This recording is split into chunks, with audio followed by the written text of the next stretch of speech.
জাপানের স্কুলগুলোতে এমন একটি নিয়ম প্রচলিত আছে যা শুনলে আমাদের মতো দেশের মানুষ অবাক হয়ে যাবেন। সেখানে চতুর্থ শ্রেণীর আগে অর্থাৎ প্রায় 10 বছর বয়স পর্যন্ত কোনো ছাত্র বা ছাত্রীকে পরীক্ষার মুখোমুখি হতে হয় না।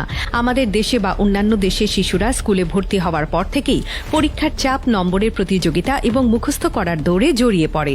কিন্তু জাপানের শিক্ষা ব্যবস্থা সম্পূর্ণ আলাদা, কারণ তারা মনে করে শিশুর প্রথম 3টি বছর হল তার ভবিষ্যৎ চরিত্র গঠনের মূল ভিত্তি।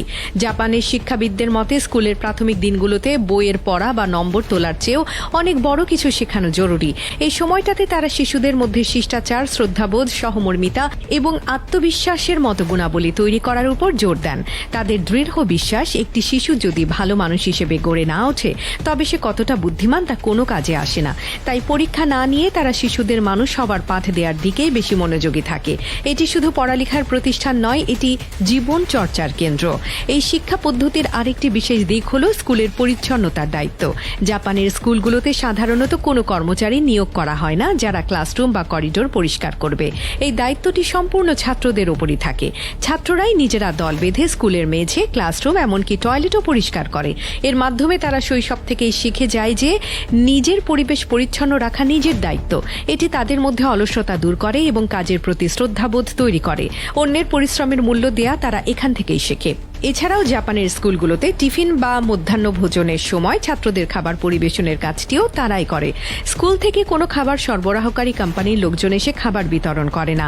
শিক্ষার্থীরা অ্যাপ্রন পরে নিজেদের মধ্যে খাবার নিয়ে আসে এবং সবাইকে পরিবেশন করে। এটি তাদের মধ্যে একতা এবং সহযোগিতার মানসিকতা তৈরি করে।